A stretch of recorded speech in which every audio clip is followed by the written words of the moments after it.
सुरू कर.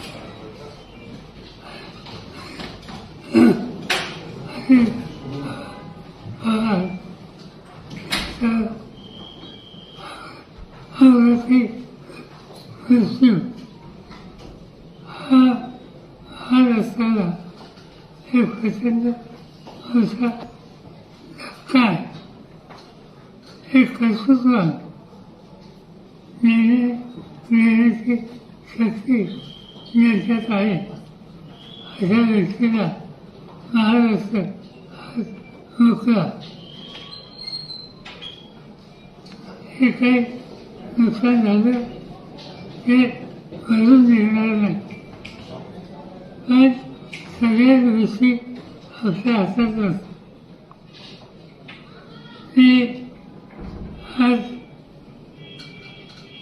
मीडियासमोर येणार नसतो, परंतु काही विरोध करतात.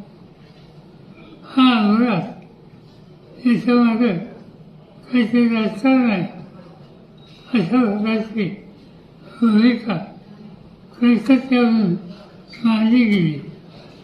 याच्यात राजकारण नाही. हा निवड अपघात आहे. त्याच्या यातना महाराष्ट्राला आम्हा सगळ्यांना सतत कृपा करून इथं राजकारण आणू नये एवढंच सांगायचं.